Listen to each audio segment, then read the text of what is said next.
Hi, I'm Isabella Chen. Have you ever had your brother's wife scream at you in front of your entire family, calling you a manipulative seductress who was trying to steal her husband, only to discover she had spent months secretly begging you to date him so she could justify leaving him for someone else? That night changed everything I thought I knew about family loyalty, and what happened next will show you exactly what people are capable of when their carefully constructed lies start falling apart. Before we jump back in, tell us where you're tuning in from, and if this story touches you, make sure you're subscribed, because tomorrow, I've saved something extra special for you. 2 years ago, I was living what most people would consider an enviable life in Portland, Oregon.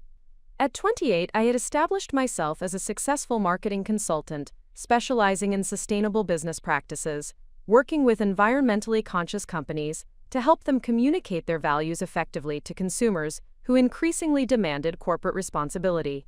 My client roster included organic food distributors, renewable energy startups, and eco-friendly product manufacturers who appreciated my ability to translate complex environmental benefits into compelling marketing narratives.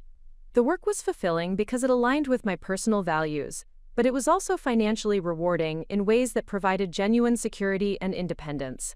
I owned a renovated loft apartment in the Pearl District, drove a hybrid vehicle that reflected both my environmental consciousness and practical sensibilities, and maintained a lifestyle that balanced professional achievement with personal satisfaction. More importantly, I had built this success through my own efforts, without relying on family connections or compromising my principles for short-term financial gain. My relationship with my older brother Marcus had always been one of the most stable and supportive aspects of my life. Despite the 4-year age difference, we had maintained a close bond that had strengthened rather than weakened as we both established our adult lives. Marcus worked as a software engineer at a prominent tech company, where his methodical approach to problem-solving and natural leadership abilities had earned him rapid promotions and the respect of colleagues who valued his technical expertise and collaborative management style. When Marcus began dating Rachel Morrison 3 years earlier, I was genuinely happy for him. Rachel appeared to be everything he had been looking for in a long-term partner: intelligent, ambitious, and supportive of his career goals while maintaining her own professional aspirations as a graphic designer.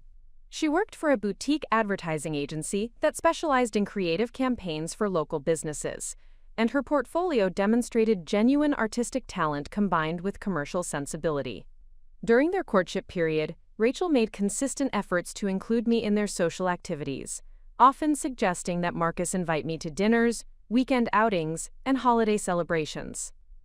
At the time, I interpreted this inclusiveness as evidence that she understood and respected the close relationship Marcus and I shared, and that she wanted to build a genuine friendship, rather than creating the kind of tension that sometimes develops when new romantic relationships alter existing family dynamics. Rachel would frequently call me independently of Marcus, suggesting we meet for coffee or lunch to discuss everything from career challenges to personal relationships. These conversations felt natural and supportive, the kind of friendship that develops organically between people who share similar values and life experiences. She would ask for my advice about everything from client presentations to apartment decorating decisions, and I began to view her as not just Marcus's girlfriend, but as a genuine friend in her own right. When Marcus proposed to Rachel after 2 years of dating, I was among the first people they told, and Rachel's excitement seemed completely authentic as she showed me the engagement ring and began discussing wedding planning ideas. She asked me to be her maid of honor, explaining that while she had several close female friends, she wanted someone who truly understood Marcus and could help ensure their wedding celebration reflected both of their personalities and values. The wedding planning process further strengthened what I believed was a genuine friendship with Rachel. She consulted me about virtually every decision, from venue selection to catering options to honeymoon destinations. We spent countless hours together visiting potential locations, tasting menu options, and discussing the details that would make their celebration both beautiful and meaningful. Rachel consistently expressed appreciation for my input and seemed to value my perspective on decisions that would affect their future together. During these months of wedding preparation, Rachel would often confide in me about her hopes and concerns regarding married life. She worried about balancing career advancement with family responsibilities, wondered how to maintain individual identity within a committed partnership, and expressed anxieties about meeting the expectations that came with joining our close-knit family. These conversations felt intimate and authentic, the kind of honest discussions that develop between people who trust each other completely. I shared my own experiences and perspectives, offering support and encouragement while respecting the boundaries appropriate to my role as Marcus's sister and Rachel's friend. When she expressed concerns about career advancement in a competitive industry, I provided connections to marketing professionals who might offer valuable networking opportunities. When she worried about fitting into our family traditions, I explained the history and significance of various celebrations while assuring her that her own ideas and preferences would be welcomed and appreciated. The wedding itself was a beautiful celebration that seemed to represent everything Marcus and Rachel had worked toward together. Rachel looked radiant in her carefully selected dress, and Marcus's happiness was evident to everyone who attended the ceremony. Their vows were heartfelt and personal, referencing shared experiences and future dreams that suggested a deep understanding of each other's values and aspirations. During the reception, Rachel made a point of thanking me publicly for my support throughout the wedding planning process, describing me as the sister she had always wanted and expressing gratitude for the friendship we had developed. The speech felt genuine and heartfelt, bringing tears to my eyes as I realized how much our relationship had come to mean to both of us. The first year of Marcus and Rachel's marriage appeared to strengthen, rather than diminish our friendship. Rachel continued to call regularly, sharing updates about married life, career developments, and her growing integration into our extended family. She seemed genuinely happy, often describing small domestic moments that demonstrated her contentment with her new life. Cooking dinner with Marcus, decorating their apartment, planning weekend trips that combined relaxation with exploration of the Pacific Northwest. Rachel also made consistent efforts to include me in their social activities as a married couple. She would suggest that Marcus and she host dinner parties where I could meet their friends, recommend restaurants where the three of us could try new cuisines together, and organize group activities that allowed me to feel connected to their social circle without feeling like an intrusive third party. These interactions reinforced my belief that Rachel had successfully navigated the potentially challenging transition from being Marcus's girlfriend to becoming an integrated member of our family, while maintaining her individual relationship with me. She seemed to understand that my close bond with Marcus enhanced rather than threatened their marriage, and that supporting our sibling relationship was actually beneficial to her own partnership with him.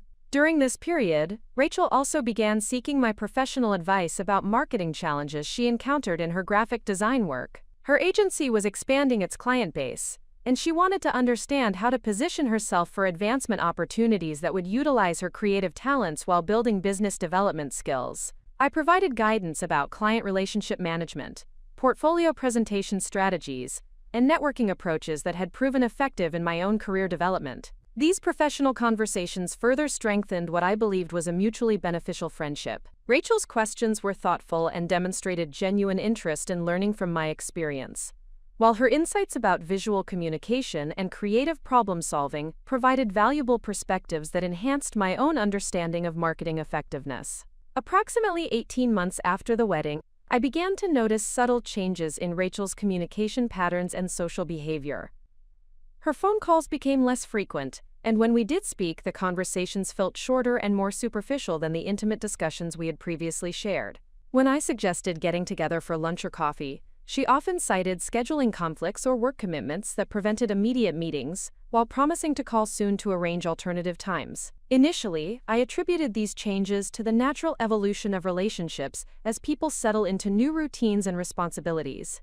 Rachel's career was advancing, requiring increased time and energy commitments that might naturally limit her availability for social activities. Marcus had also received a promotion that involved additional responsibilities and occasional travel, which might have affected their household routines in ways that reduced Rachel's flexibility for maintaining extensive social connections. However, as these communication changes continued over several months, I began to wonder whether I had somehow inadvertently created tension or misunderstanding that was affecting our friendship. I reviewed our recent conversations and interactions, searching for anything I might have said or done that could have been misinterpreted or caused offense, but I could not identify any specific incidents that would explain the growing distance in our relationship. During family gatherings, Rachel's behavior toward me remained outwardly friendly, but something subtle had shifted in the quality of our interactions. She still included me in conversations and appeared glad to see me, but the warmth and spontaneity that had previously characterized our relationship had been replaced by something that felt more performative, as though she was maintaining appropriate social behavior rather than expressing genuine affection or interest. Marcus seemed unaware of these changes, continuing to speak about Rachel with the same satisfaction and affection he had always expressed. When I cautiously mentioned that Rachel and I had been in less frequent contact recently, he attributed it to her increased work responsibilities and suggested that I should feel free to reach out to her directly, rather than waiting for her to initiate contact. Following Marcus's suggestion, I began making more deliberate efforts to maintain our friendship, sending occasional text messages about topics I thought might interest her, forwarding articles related to her professional work, and suggesting specific dates for lunch meetings rather than waiting for her to propose alternatives. Rachel's responses to these overtures were polite but often brief, and her availability for social activities remained limited due to what appeared to be genuinely demanding work and personal commitments. Despite these changes in our personal relationship, Rachel continued to seek my professional advice when she encountered marketing-related challenges in her graphic design work. These conversations felt more like our earlier interactions, with Rachel asking detailed questions about client relationship strategies, portfolio development approaches, and business networking techniques. Her questions were sophisticated and demonstrated genuine interest in learning from my experience, which suggested that her reduced social availability was indeed related to increased professional responsibilities, rather than any fundamental change in her feelings about our friendship. The professional nature of these conversations also provided opportunities for me to demonstrate ongoing support for Rachel's career advancement, while respecting what appeared to be her preference for less frequent social interaction. I could contribute valuable guidance to her professional development without pressuring her to maintain the same level of personal friendship that had characterized our relationship during her engagement and early marriage period. Preparing and narrating this story took us a lot of time, so if you are enjoying it, subscribe to our channel. It means a lot to us. Now back to the story. This equilibrium continued for several months, with Rachel and I maintaining cordial but less intimate contact, while she continued to appear happy and settled in her marriage to Marcus. I accepted that relationships naturally evolve as people's circumstances change, and I focused on supporting both Rachel and Marcus in whatever ways felt appropriate to our current dynamics, rather than attempting to recreate the closeness that had previously existed. The foundation of my life during this period felt stable and secure. My professional work continued to expand and provide both financial security and personal satisfaction. My relationship with Marcus remained strong and supportive, even as his marriage naturally shifted some of his time and attention toward his partnership with Rachel. My friendship with Rachel had evolved but remained positive, and I believe that the changes in our interaction patterns reflected natural life transitions rather than any fundamental problems or conflicts. Looking back now, I can see that this sense of stability was built on incomplete information about the true dynamics affecting my relationships with both Marcus and Rachel. The foundation I thought was solid was actually constructed on carefully concealed deceptions that would soon reveal themselves in ways that would fundamentally alter my understanding of everything I had believed about family loyalty, friendship, and the people I trusted most completely. The cracks in this foundation would appear suddenly and devastatingly, exposing not just individual betrayals but systematic manipulation that had been occurring beneath the surface of relationships I had believed were genuine and mutually supportive. The revelation would force me to question not just Rachel's motives, but my own judgment about human nature and the reliability of the connections that had anchored my personal and emotional security. But before that foundation crumbled completely, there was one final period of apparent normalcy, one last month where I continued to believe that the life I had built was as secure and authentic as it appeared to be. That month would end with a phone conversation that would change everything I thought I knew about the people closest to me, and begin a journey that would ultimately teach me the difference between relationships built on genuine connection and those constructed as instruments of manipulation and control. The recording I made of that conversation would become the evidence that exposed years of deception, but it would also mark the beginning of the most challenging period of my life, when I would discover just how far people will go to protect lies they have constructed, and how much courage it takes to stand for truth when everyone around you benefits from maintaining carefully orchestrated deceptions. The phone call that would shatter everything I believed about my relationship with Rachel came on a Thursday evening in October, 3 weeks after Marcus had left for a 10-day business conference in Denver. I was reviewing client proposals in my apartment when my phone rang at 8:30, displaying Rachel's name on the screen. After months of increasingly infrequent communication, I was genuinely pleased to see her calling, hoping this might signal a return to the closer friendship we had once shared. "Isabella, thank goodness you answered." Rachel's voice carried an urgency that immediately concerned me. "I really need to talk to someone who understands relationships and knows Marcus well. Can you spare some time tonight?" Her tone suggested genuine distress, and my protective instincts toward both Marcus and Rachel activated immediately. "Of course, Rachel. What's happening? Is everything okay with you and Marcus?" "That's exactly what I need to discuss with you," she replied, her voice carrying what sounded like barely controlled emotion. "Isabella, I've been struggling with some feelings that I don't know how to handle, and I think you're the only person who might be able to help me work through the situation." I settled into my desk chair, giving Rachel my full attention while simultaneously feeling concerned about what kind of marital difficulties might have developed during Marcus's absence. "Rachel, you know I care about both of you. Whatever's going on, I want to help in any way I can.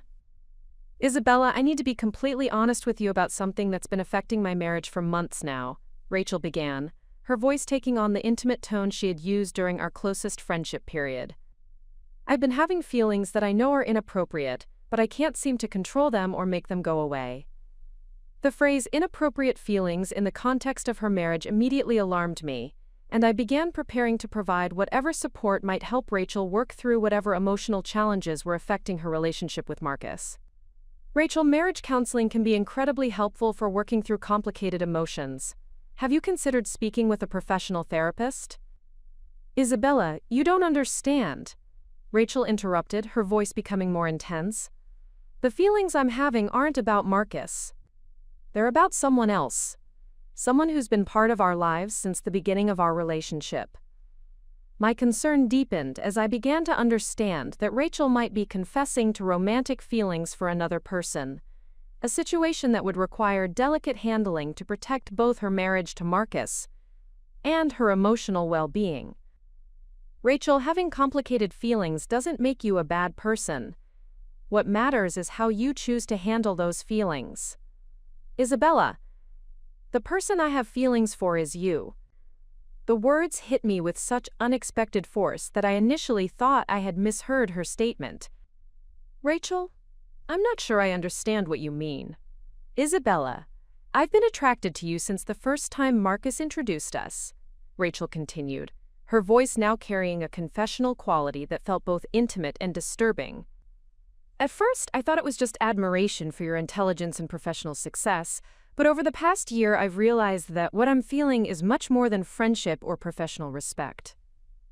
I sat in stunned silence, trying to process the implications of what Rachel was telling me. Not only was she confessing to romantic feelings that would betray her marriage to my brother, but she was directing those feelings toward me in a way that would create devastating complications for every relationship in our family. "Rachel, I think you might be confused about your emotions," I said carefully, trying to provide a response that wouldn't make the situation worse, while also not encouraging what appeared to be a completely inappropriate confession. "Sometimes admiration or close friendship can feel like romantic attraction, especially when you're going through stress in other areas of your life." "Isabella, I'm not confused," Rachel replied firmly. "I know exactly what I'm feeling, and I've been trying to ignore it for months because I knew how complicated it would make everything. But Marcus being away on this business trip has made me realize that I can't continue pretending these feelings don't exist." The conversation was moving in a direction that felt increasingly dangerous for everyone involved, and I knew I needed to redirect Rachel toward more appropriate ways of handling whatever emotional confusion she was experiencing. "Rachel, I think you should consider speaking with a professional counselor who can help you understand these feelings and work through them in a way that protects your marriage to Marcus." Isabella, I don't want to work through them, Rachel said, her voice becoming more assertive. I want to act on them. I've been thinking about this for weeks, and I believe you have feelings for me too, even if you haven't admitted them to yourself. The suggestion that I might have romantic feelings for Rachel was so completely inaccurate that I began to wonder whether she was experiencing some kind of psychological crisis that was distorting her perception of our relationship. Rachel, I care about you as Marcus's wife and as someone I considered a close friend, but I have never had romantic feelings toward you. Isabella, I've seen how you look at me during family gatherings. Rachel continued, seemingly ignoring my clear statement about my feelings. I've noticed how you always make time to help me with professional questions, and how you seem disappointed when I became less available for social activities. Those behaviors suggest feelings that go beyond ordinary friendship. Her interpretation of my actions was so fundamentally wrong that I began to realize this conversation represented something far more serious than emotional confusion or marital stress. Rachel was constructing a narrative about our relationship that bore no resemblance to reality, and she appeared to genuinely believe in the accuracy of her distorted perceptions. Rachel, helping you with professional questions and wanting to maintain our friendship are normal behaviors that don't indicate romantic attraction, I explained, trying to remain patient while also being completely clear about the boundaries that needed to be maintained. I think you may be misinterpreting ordinary friendship behaviors because you're going through a difficult emotional period. Isabella, I know you're trying to be loyal to Marcus, but you don't have to protect his feelings at the expense of your own happiness, Rachel replied, her voice taking on what sounded like a coaching tone. Marcus is a good person, but he's not emotionally available in the way that someone like you needs. You deserve to be with someone who truly understands your intelligence and ambition. The suggestion that I needed to choose between loyalty to Marcus and my own happiness revealed how completely Rachel had misunderstood both my feelings and the nature of my relationship with my brother. More disturbing was her implication that she understood my needs better than I understood them myself. Rachel, my relationship with Marcus is not something that limits my happiness, I said, my voice becoming firmer as I realized the extent of her misconceptions. Marcus is my brother, and our close relationship is completely separate from any romantic relationships either of us might have.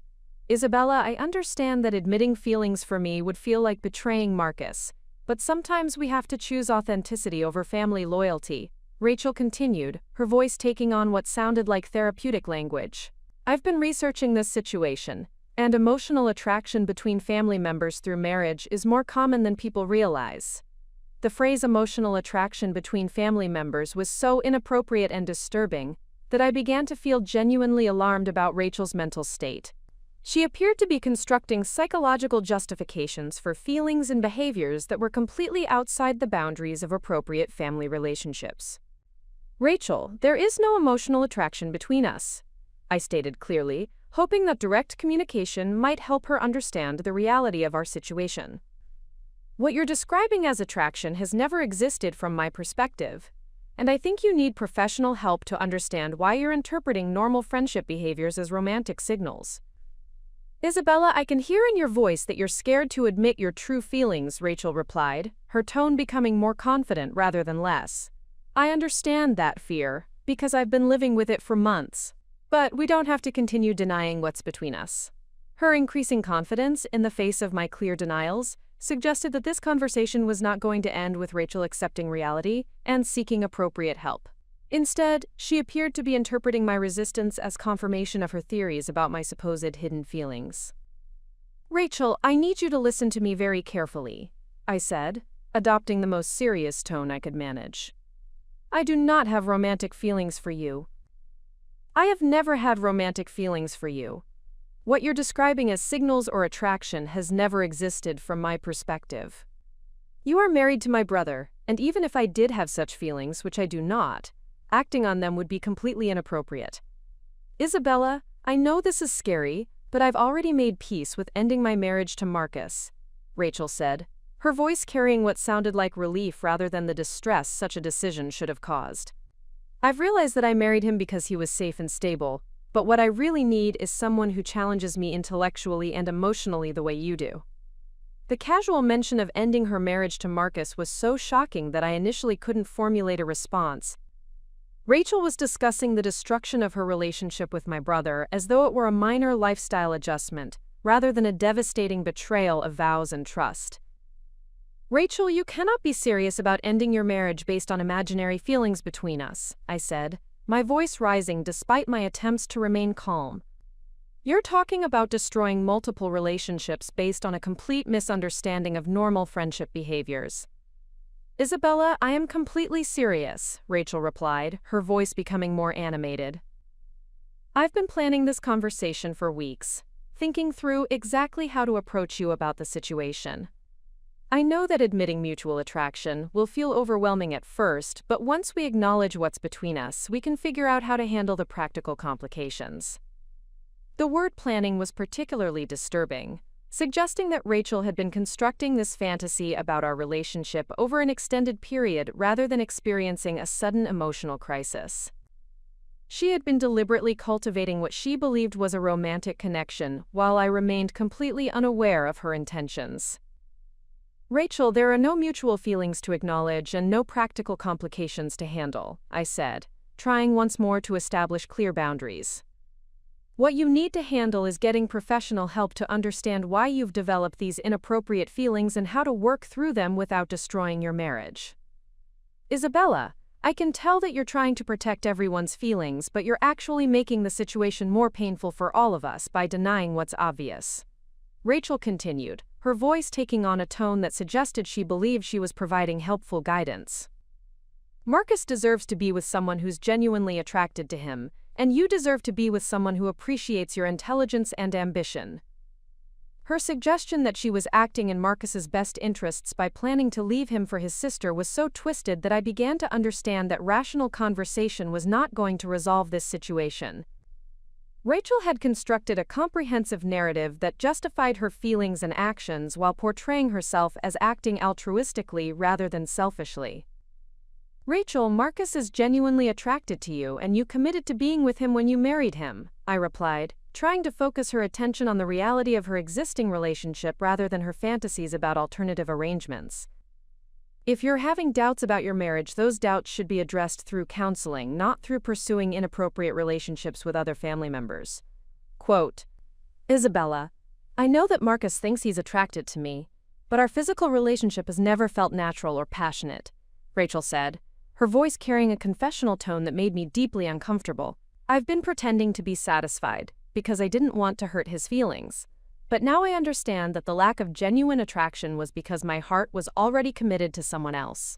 The intimate details about her physical relationship with Marcus were information I absolutely did not want to possess, and her willingness to share such private matters suggested that her boundaries about appropriate conversation topics had become as distorted as her perceptions about my feelings toward her. Rachel, details about your physical relationship with Marcus are private matters that should be discussed with him or with a professional counselor, not with me, I said firmly.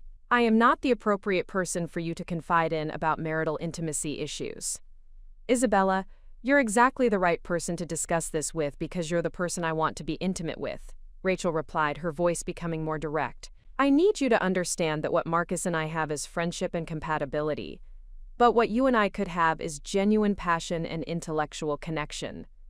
At this point, I realized that continuing this conversation was not going to help Rachel understand appropriate boundaries or seek the professional help she clearly needed. Instead, prolonging the discussion might encourage her to believe that my continued engagement indicated some level of interest in her inappropriate suggestions. However, as I prepared to end the conversation, something in Rachel's tone made me realize that this situation was even more complex than I had initially understood.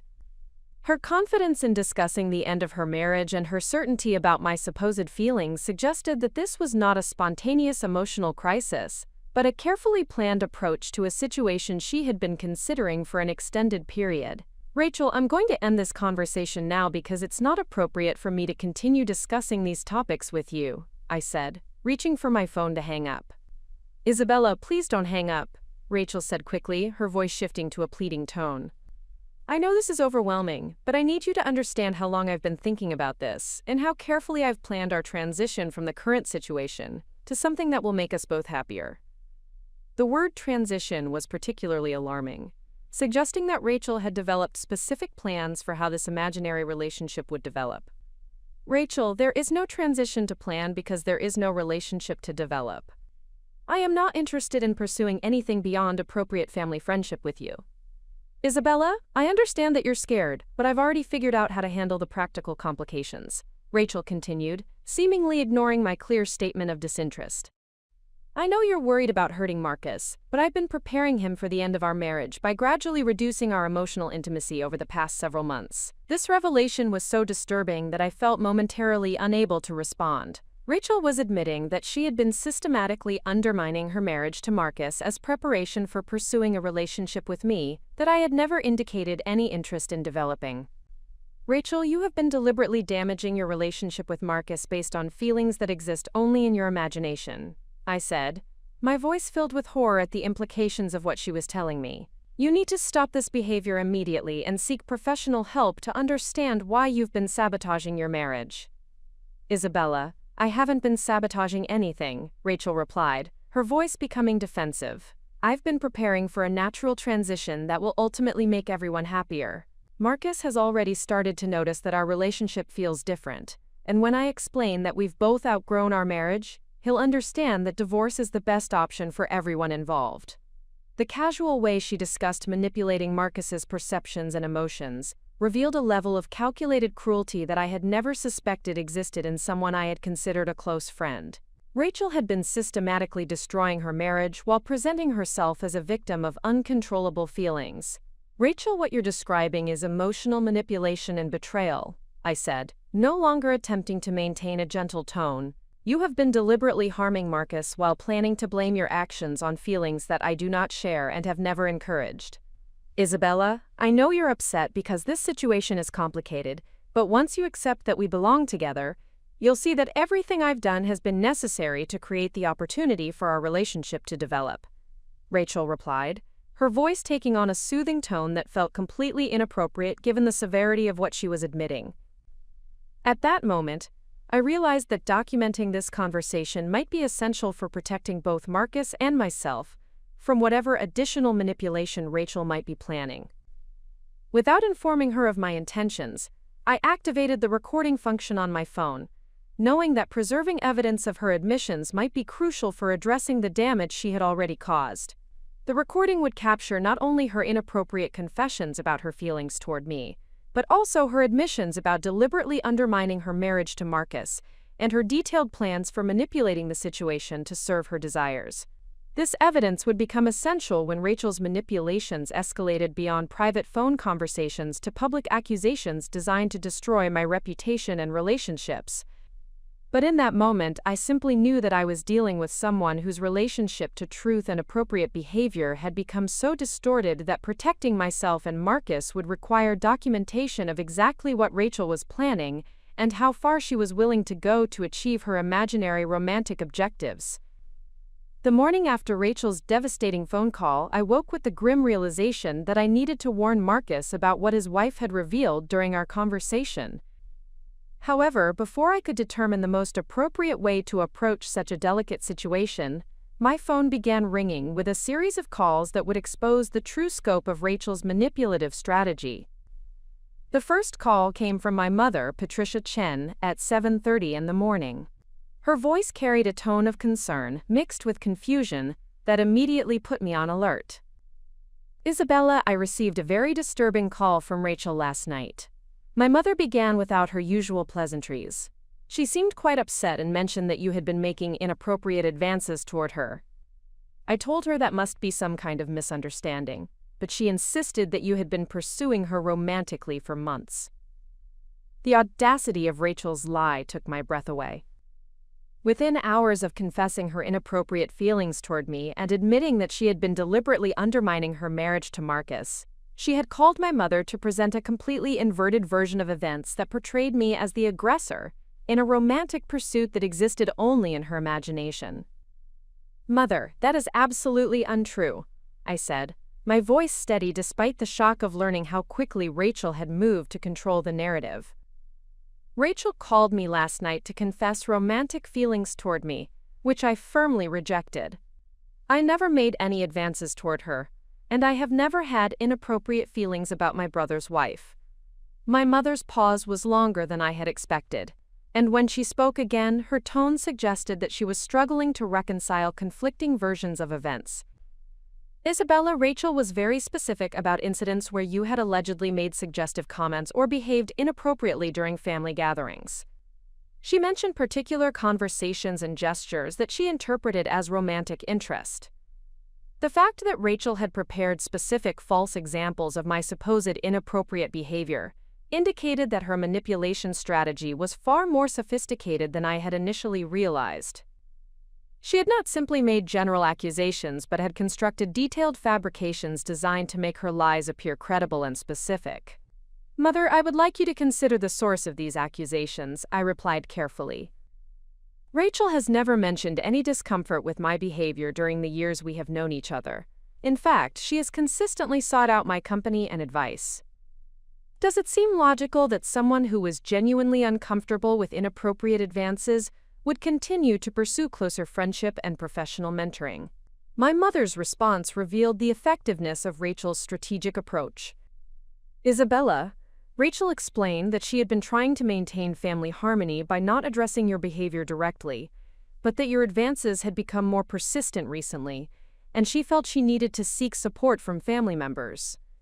The explanation was brilliant in its manipulation.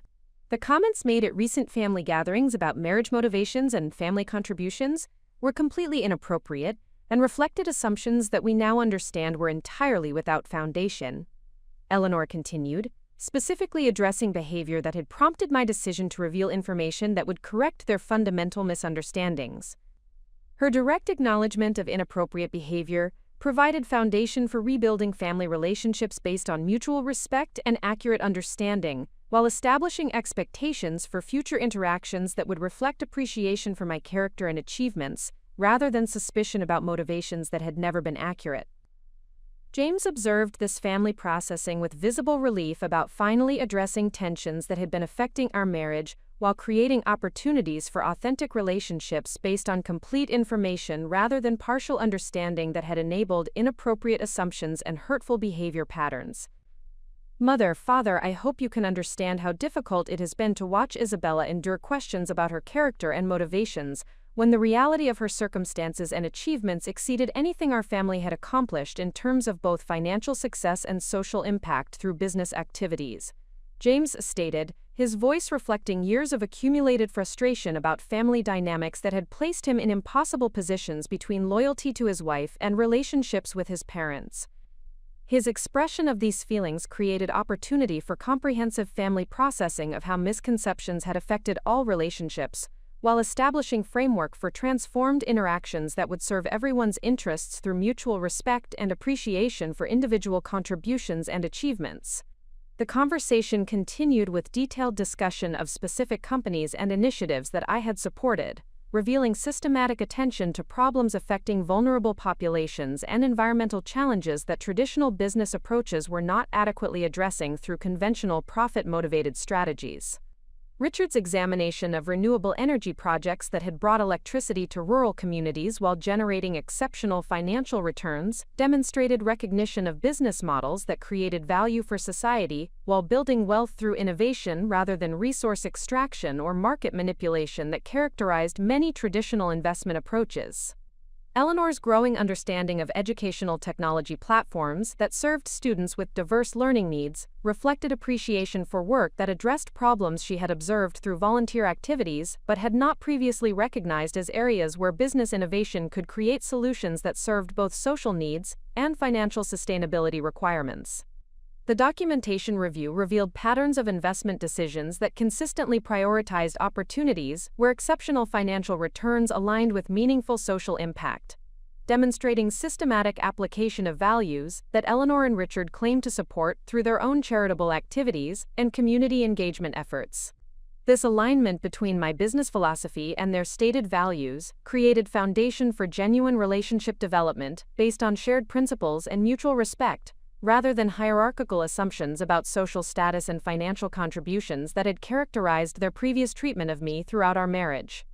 The atmosphere in our dining room had fundamentally shifted from formal family dinner to emotional processing session, where 3 years of accumulated misunderstandings required careful untangling through honest communication and vulnerable acknowledgement of how assumptions had damaged relationships that should have been built on mutual support and genuine appreciation for individual character and contributions.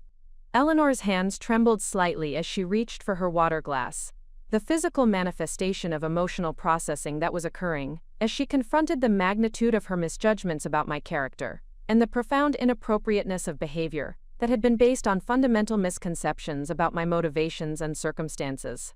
Her composure, typically maintained through decades of social training and community leadership experience, was being challenged by recognition of errors that had created unnecessary pain and family tension. Isabella, I need you to understand that our assumptions about your background were not motivated by malice or deliberate cruelty, but rather by protective instincts that we now recognize were based on complete misunderstanding of your actual character and achievements.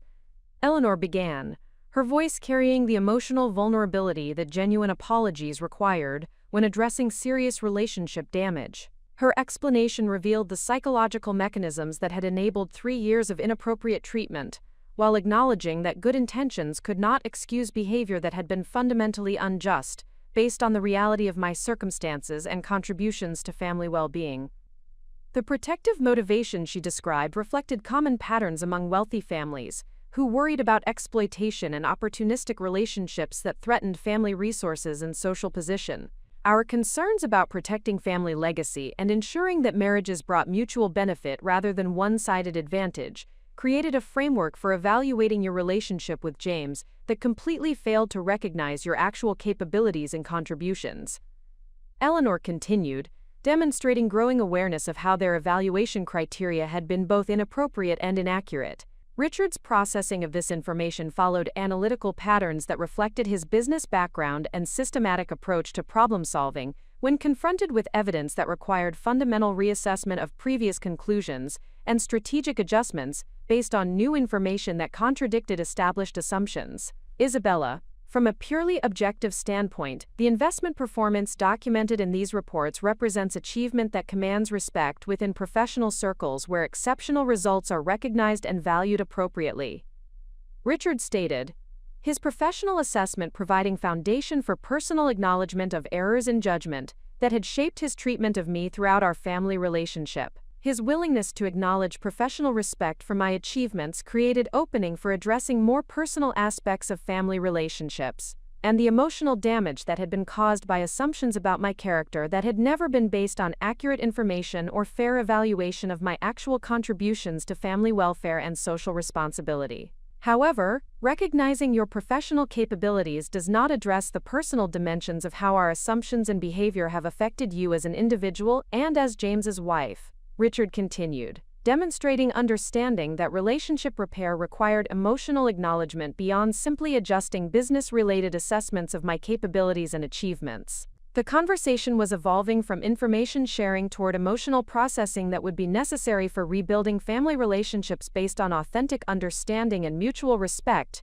rather than hierarchical assumptions about social status and individual worth that had characterized previous interactions. James observed his parents' emotional processing with visible relief about finally addressing family dynamics that had been affecting our marriage while creating opportunities for genuine relationships that served everyone's interests through honest communication and accurate understanding of individual circumstances and motivations. Isabella, watching you maintain dignity and grace throughout months of inappropriate treatment while never responding with defensiveness or retaliation has demonstrated character that we failed to recognize or appreciate properly, James said, his voice reflecting admiration for emotional strength that had preserved family relationships despite persistent provocation and unjust assumptions about my motivations. His recognition of my response to difficult treatment provided perspective on how character reveals itself through behavior during challenging circumstances, rather than simply through favorable conditions where positive responses require minimal effort or emotional regulation. The patience I had demonstrated throughout their testing period had actually provided evidence of qualities they claimed to value, but had failed to recognize when displayed consistently over extended periods. The irony is profound that we spent years worried about protecting our family from someone whose character, achievements, and resources exceeded our own, while our behavior demonstrated exactly the kind of superficial judgment and social prejudice that we claim to reject through our charitable work and community involvement. Eleanor observed, her growing self-awareness revealing how their actions had contradicted stated values about treating people with dignity regardless of perceived social status or economic circumstances. "Marcus, I'm so sorry you're having to deal with this while you're traveling," I replied, genuinely distressed that Rachel's manipulation was affecting him during what should have been a routine business trip. "Rachel called me last night with some very inappropriate confessions and requests. When I rejected her advances and suggested she seek professional help, she apparently decided to contact family members with false accusations about my behavior toward her. Isabella, Rachel told me that you had been making romantic advances that made her uncomfortable, and that when she tried to establish boundaries, you became upset and started making accusations about our marriage," Marcus said, his voice carrying exhaustion rather than anger. "She was crying when she called me, and she seemed genuinely distressed about having to report your behavior to family members." The detail about Rachel crying during her call to Marcus was particularly manipulative, because it would naturally evoke his protective instincts and make him more likely to believe her version of events. She was performing the role of distressed victim, while systematically destroying the relationships that provided stability and support to both Marcus and me. "Marcus, I understand why Rachel's emotional state would make you want to support her," I said carefully, "but I need you to consider some objective questions about her account. In your experience, have I ever behaved inappropriately toward Rachel or made romantic comments about her? Have you ever observed me acting in ways that suggested romantic interest in your wife?" Marcus was quiet for a long moment before responding. "Isabella, I've never seen anything that seemed inappropriate in your interactions with Rachel. You've always been respectful and supportive of our marriage. Then I would ask you to consider why Rachel would wait until now to report behavior that she claims has been ongoing for months," I continued.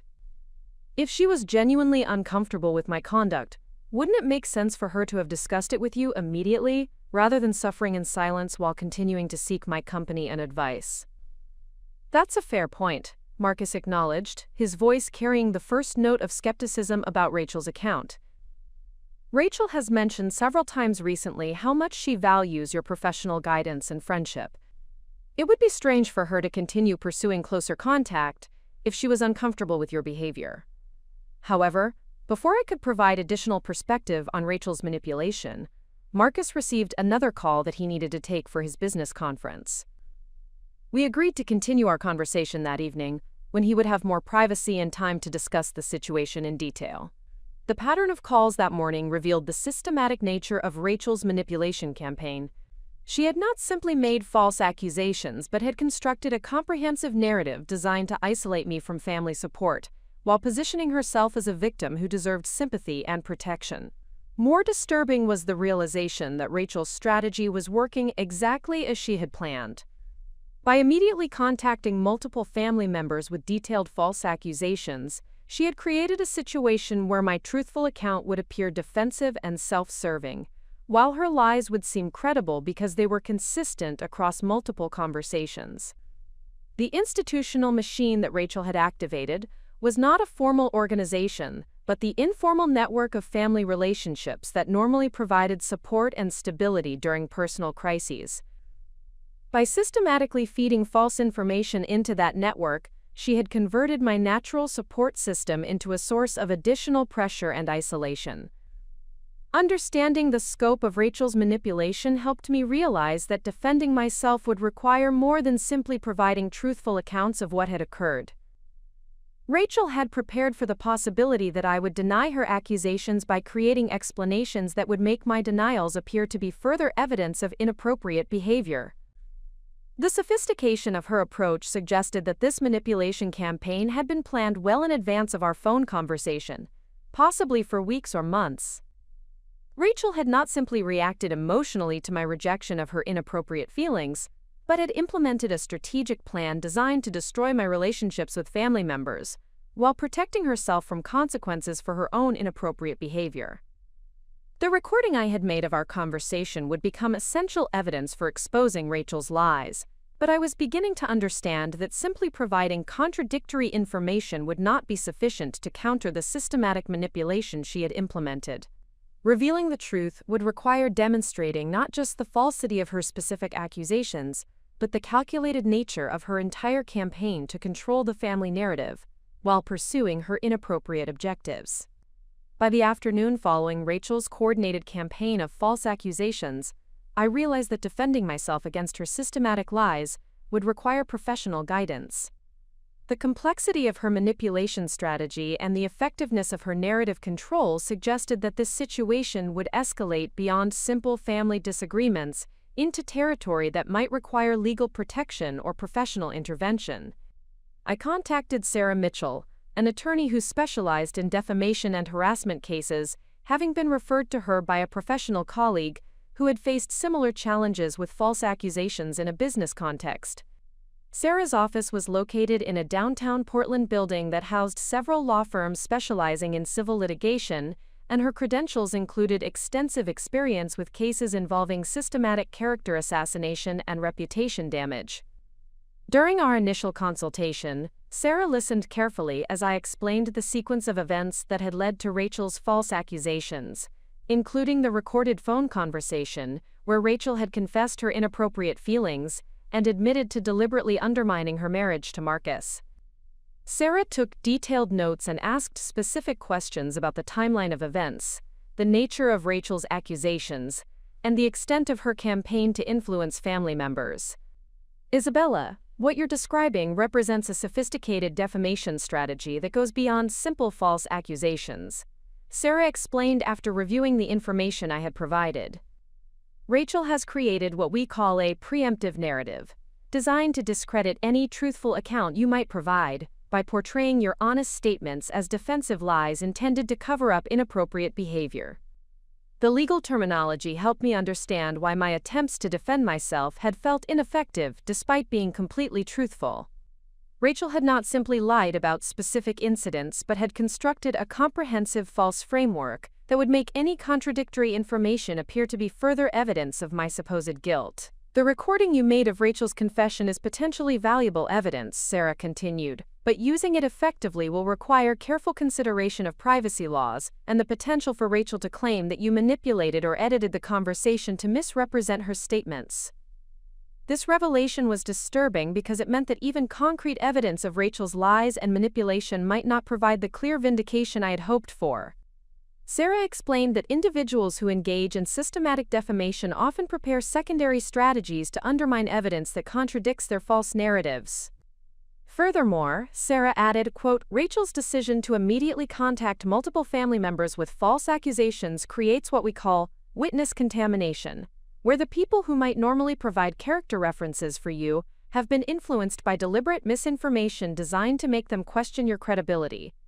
The legal analysis revealed that Rachel's manipulation strategy was far more sophisticated than I had initially understood. She had not simply made false accusations, but had systematically compromised the relationships and support systems that would normally help someone defend against such accusations. Sarah outlined several options for addressing the situation, each carrying significant costs and risks. Filing a defamation lawsuit would require extensive documentation of damages to my reputation and relationships, along with proof that Rachel's statements were both false and made with malicious intent. The process would likely take months or years to resolve, during which time the false accusations would continue to affect my family relationships and potentially my professional reputation.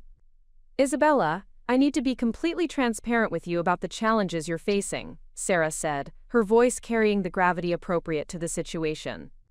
Even if we can prove that Rachel's accusations are false, the damage to your family relationships may be difficult to repair. People who have been systematically fed false information often resist accepting evidence that contradicts what they've been told, especially when admitting they were deceived, would require acknowledging that they treated someone unfairly based on lies. This psychological insight was perhaps the most devastating aspect of Rachel's manipulation strategy. She had not simply lied about me, but had converted my family members into unwitting participants in her campaign by making them feel personally invested in believing her version of events. Sarah also explained that Rachel's behavior patterns suggested she might escalate her manipulation if she felt threatened by legal action or exposure of her lies. Individuals who engage in this type of systematic deception often respond to challenges by increasing their manipulative behavior rather than retreating. Rachel might make additional false accusations, attempt to involve your professional contacts, or escalate to behavior that could be classified as harassment or stalking.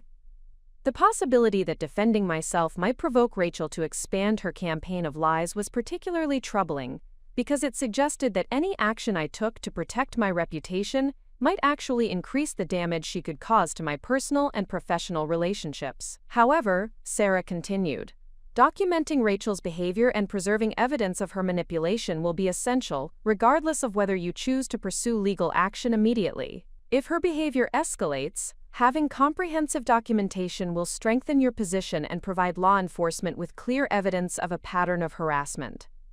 Sarah's guidance helped me understand that the trap Rachel had created was more complex than simple false accusations. By systematically compromising my support network and creating legal and social obstacles to defending myself, she had constructed a situation where all available responses carried significant risks and costs. The most immediate challenge was the upcoming family gathering that had been scheduled for the following weekend to celebrate my father's birthday. Under normal circumstances, this would have been a joyful occasion where family members who lived in different cities would gather to maintain connections and share updates about their lives. However, given Rachel's campaign of false accusations, the gathering would likely become an uncomfortable confrontation where family members would pressure me to address her allegations. Sarah advised me to attend the gathering despite the potential for conflict, explaining that avoiding family events would likely be interpreted as evidence of guilt or shame about my alleged behavior. Isabella, your presence at family gatherings demonstrates confidence in your innocence and willingness to address questions about Rachel's accusations directly. Absence would allow Rachel to control the narrative completely, while suggesting that you're afraid to face the people you supposedly wronged. However, Sarah also recommended that I prepare carefully for potential confrontations by documenting my interactions with family members and being strategic about which information to share and when. The goal is to plant seeds of doubt about Rachel's credibility while avoiding appearing defensive or desperate. Focus on asking questions that highlight inconsistencies in her account, rather than simply asserting your innocence. This strategic approach felt uncomfortable because it required treating family relationships as tactical challenges, rather than sources of natural support and affection.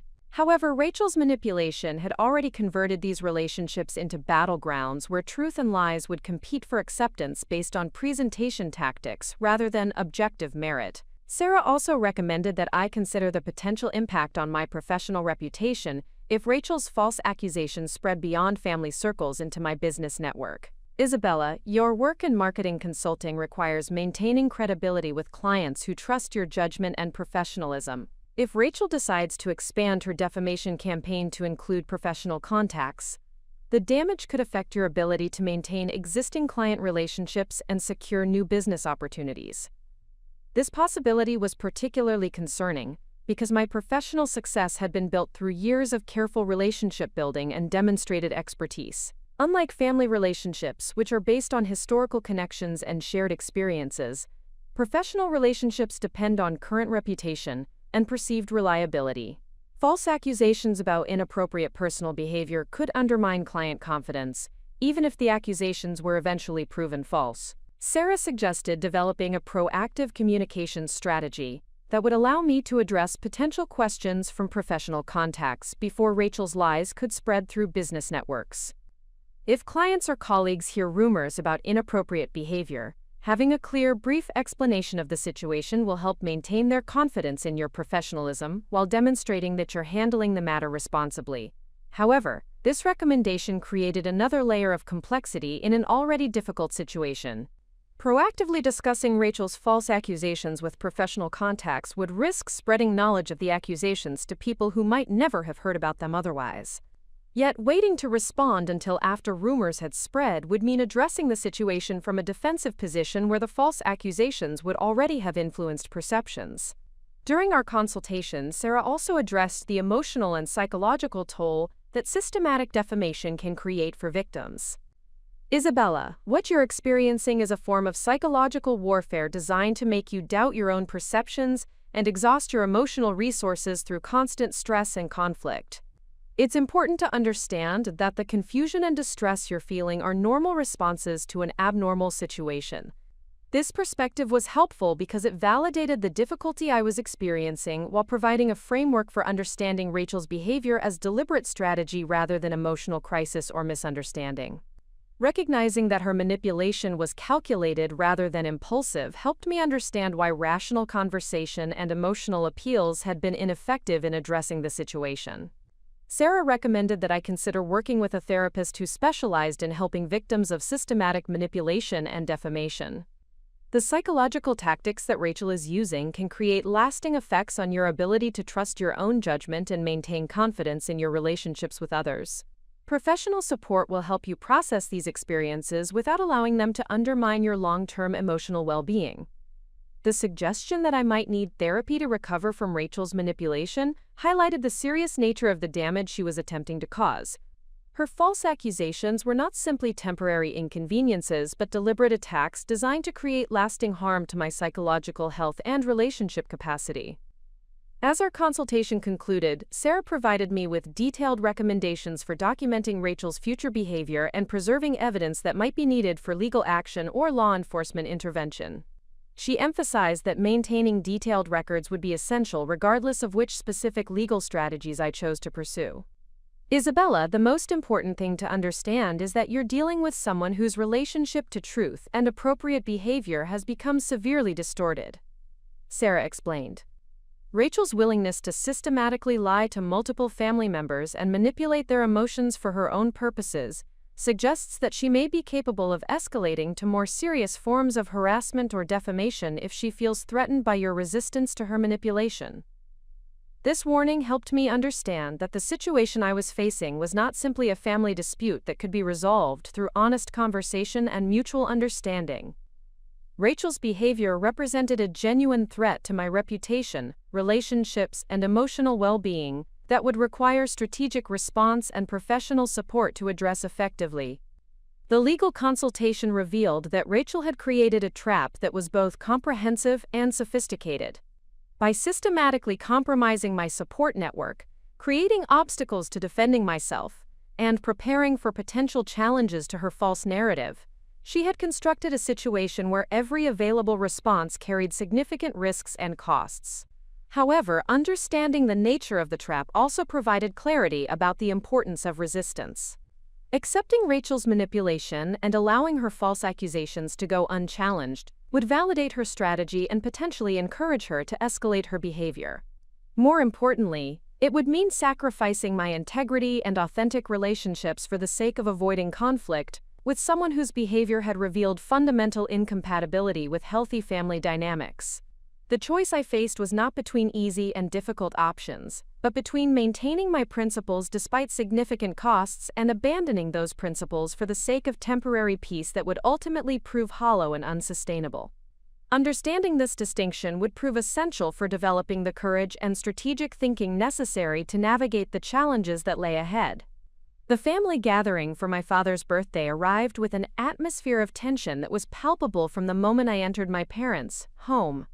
What should have been a celebration of David Chen's 62nd birthday had transformed into an uncomfortable tribunal, where family members gathered with predetermined judgments about my character, based on Rachel's systematic campaign of false accusations. The gathering included my parents, Patricia and David Chen, my aunt and uncle Margaret and Robert Santos, my cousins Maria Santos and James Chen, along with Marcus and Rachel, who had driven up from their apartments specifically for this event.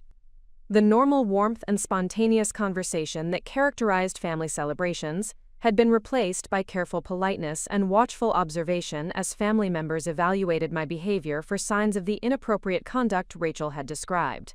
Rachel arrived wearing a conservative navy dress that projected an image of respectability and restraint, her hair styled in a manner that emphasized professionalism rather than fashion. Her choice of attire was clearly strategic, designed to reinforce the victim narrative she had constructed, while making my own appearance seem potentially inappropriate by comparison. She greeted family members with subdued warmth that suggested someone bravely maintaining composure, despite recent emotional distress. Marcus appeared genuinely conflicted about the situation, his usual comfortable demeanor replaced by careful observation and measured responses to conversation. His confusion was understandable given the contradictory accounts he had received from Rachel and me, along with the pressure he was experiencing from family members who expected him to take a definitive position about his wife's accusations against his sister.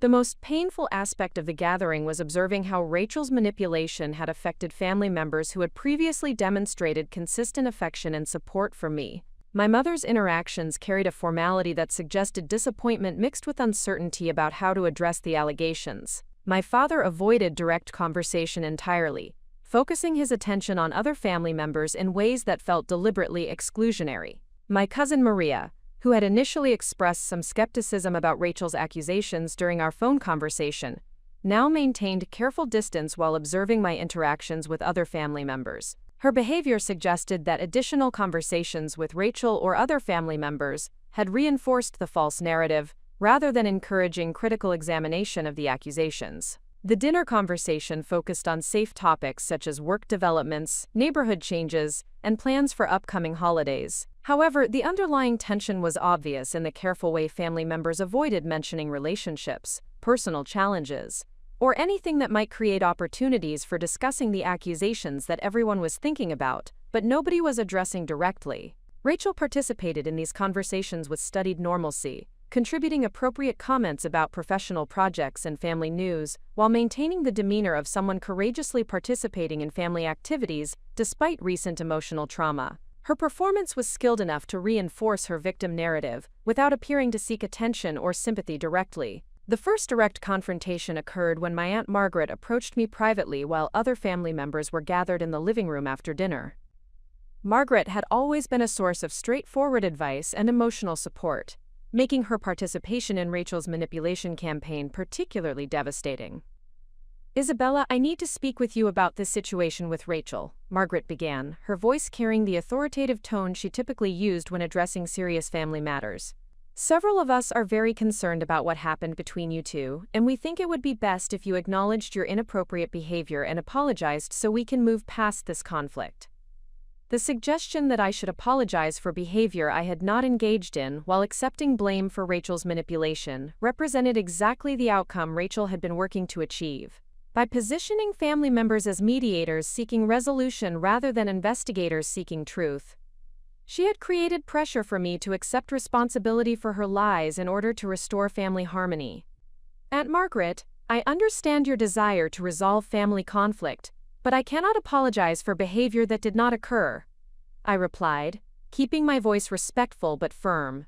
Rachel's accusations are not accurate, and accepting blame for her false statements would not create genuine resolution, but would instead validate a pattern of manipulation that could affect other family relationships. Margaret's expression suggested frustration with my response rather than consideration of my perspective. "Isabella, Rachel was very specific about incidents where you made inappropriate comments and advances. Multiple family members have spoken with her, and her account has been consistent. It seems unlikely that she would fabricate such detailed accusations without some basis in reality." The emphasis on consistency and detail revealed how effectively Rachel's prepared lies were functioning to convince family members of their accuracy. By providing specific false examples rather than general accusations, she had created an appearance of credibility that was difficult to challenge without equally detailed contradictory evidence. "Aunt Margaret, I would ask you to consider Rachel's behavior pattern over the past 2 years rather than focusing exclusively on her recent accusations," I responded, hoping to direct attention toward objective evidence rather than subjective claims. If I had been making unwelcome advances for months, would it seem reasonable for Rachel to continue seeking my company, requesting professional advice, and including me in social activities? Margaret paused before responding, suggesting that this question had highlighted an inconsistency she had not previously considered. "Isabella, Rachel explained that she was trying to maintain family harmony by not addressing your behavior directly, hoping that you would recognize her discomfort and modify your conduct without requiring confrontation." Once again, Rachel had anticipated potential challenges to her narrative and prepared explanations that would make her lies appear more credible.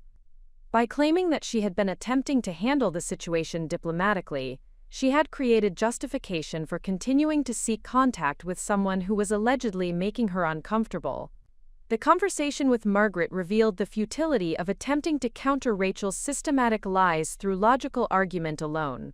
Rachel had prepared comprehensive false narratives that included explanations for every potential inconsistency, making it virtually impossible to expose her deception through conversation with people who were already predisposed to believe her victim narrative. The second confrontation occurred when my cousin James approached me in the kitchen while I was helping clean up after dinner. James had always maintained a protective attitude toward family members, and his participation in addressing Rachel's accusations felt like another betrayal of previously supportive relationships. "Isabella, I think you need to understand how your behavior is affecting everyone in this family," James began, his voice carrying disappointment mixed with anger. "Rachel is married to Marcus, and your inability to respect those boundaries is creating problems for everyone. We need you to acknowledge what you did wrong and commit to changing your behavior."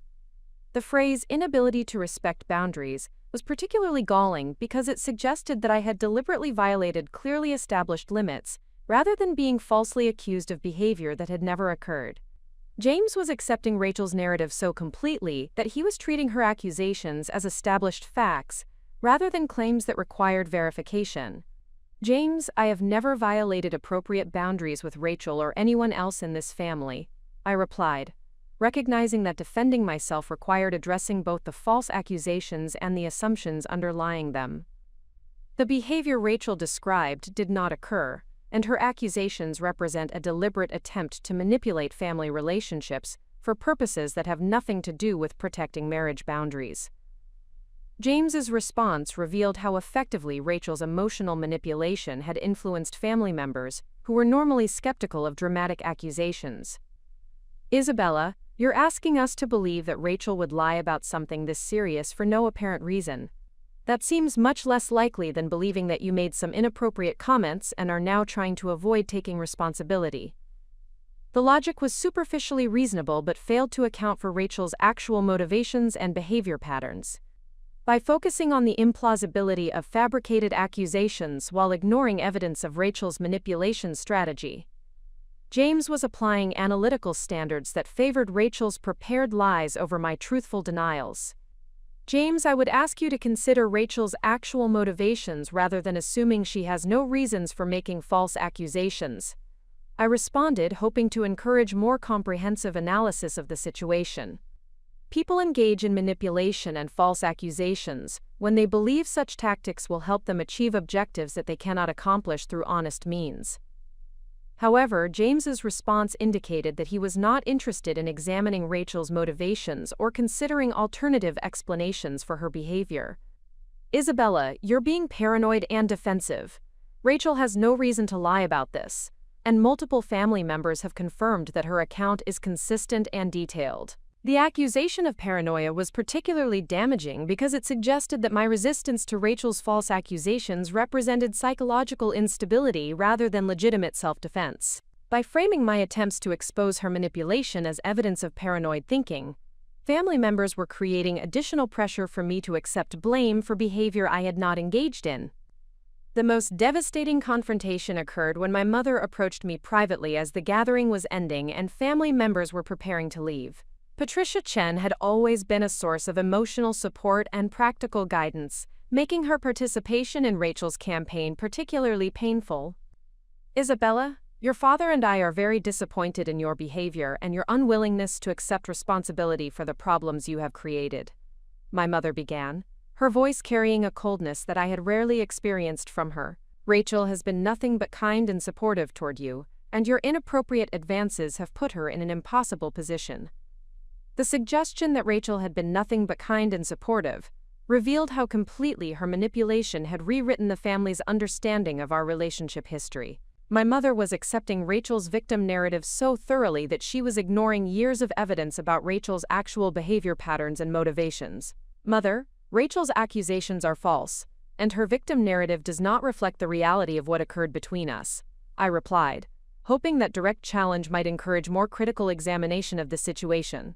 "I believe Rachel is manipulating family relationships to serve her own purposes, and accepting her false accusations would validate behavior that could damage other family connections." My mother's response was swift and definitive.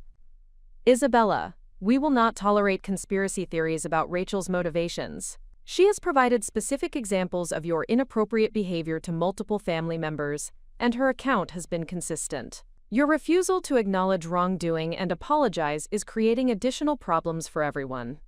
The phrase conspiracy theories was particularly damaging because it suggested that any attempt to expose Rachel's manipulation would be dismissed as paranoid fantasy rather than legitimate analysis of suspicious behavior patterns. My mother was effectively prohibiting critical examination of Rachel's accusations, while demanding that I accept blame for behavior that had not occurred.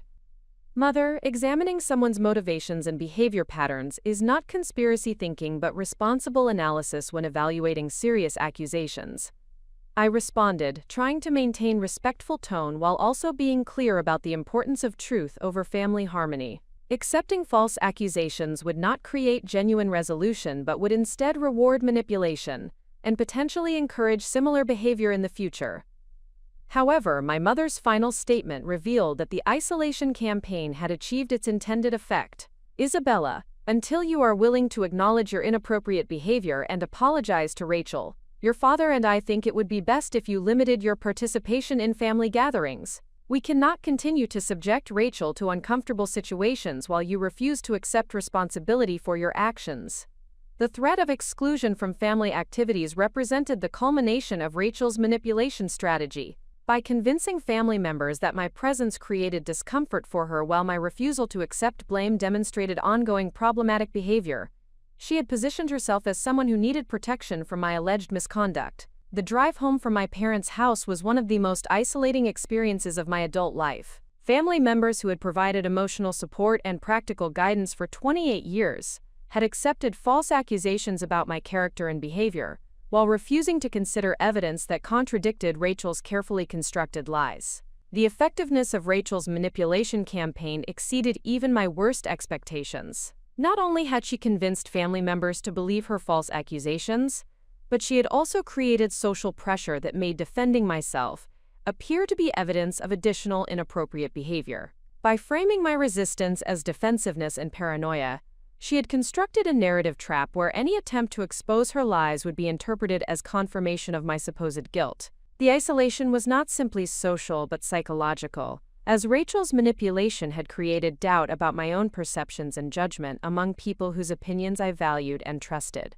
The systematic nature of her lies had created a distorted version of reality that felt more compelling to family members than the truth I was attempting to communicate. However, the family gathering also provided crucial insight into the scope and sophistication of Rachel's manipulation strategy. Her ability to maintain consistent false narratives across multiple conversations while anticipating and preparing explanations for potential challenges revealed a level of calculated deception that confirmed my decision to document her behavior and seek professional guidance.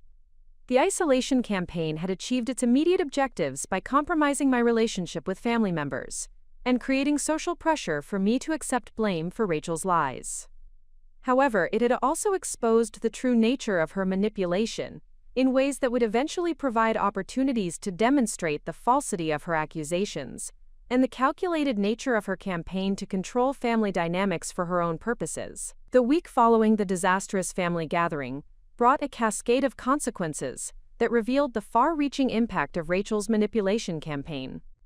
What began as false accusations within family circles rapidly expanded into threats to my professional reputation, financial security, and psychological well-being that forced me to confront the true cost of standing for truth when surrounded by systematic deception. The first professional blow came through an unexpected phone call from Margaret Riverside, the owner of Northwest Eco Solutions, one of my most significant clients. Margaret's company specialized in sustainable packaging for organic food distributors, and our working relationship had developed over 18 months into a partnership that provided both steady income and opportunities to influence environmentally responsible business practices.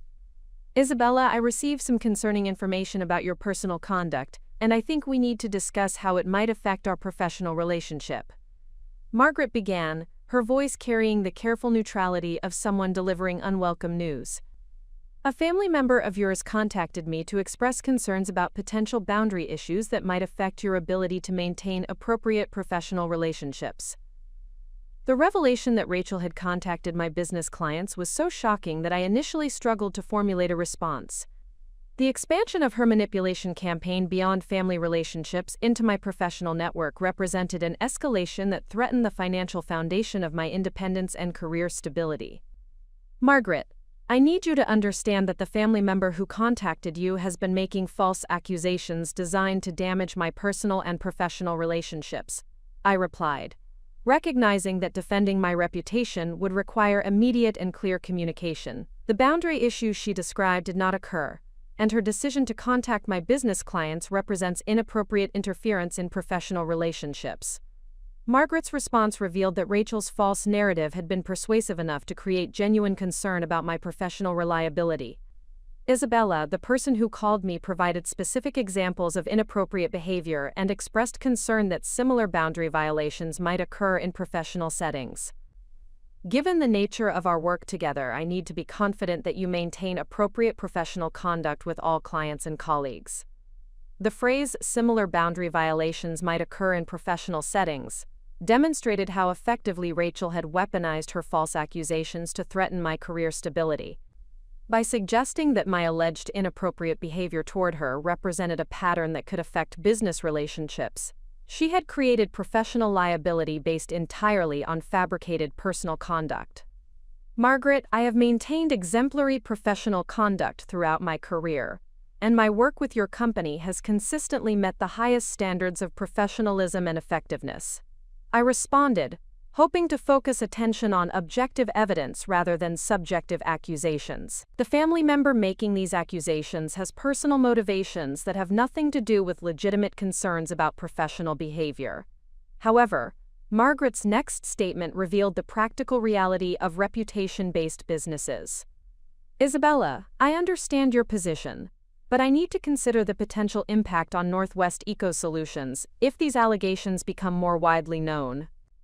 Our company's reputation depends on maintaining relationships with clients who trust our judgment about business partnerships. The conversation illuminated how Rachel's strategic targeting of my professional relationships could create a domino effect where clients distanced themselves from me to protect their own reputations, regardless of whether her accusations were true. Fear of association with controversy could damage business relationships, even when the controversy was based entirely on lies. Margaret, I appreciate your concern for your company's reputation, but I hope you will consider the source and motivation behind these accusations before making decisions based on unverified personal allegations. I said, trying to maintain professional composure while also being clear about the stakes involved. I am prepared to provide references from other clients and colleagues who can attest to my professional conduct and reliability. The conversation ended with Margaret agreeing to postpone any immediate decisions about our working relationship while requesting time to consider the situation. However, her tone suggested that the damage to our professional partnership might already be irreversible, regardless of whether she eventually concluded that Rachel's accusations were false.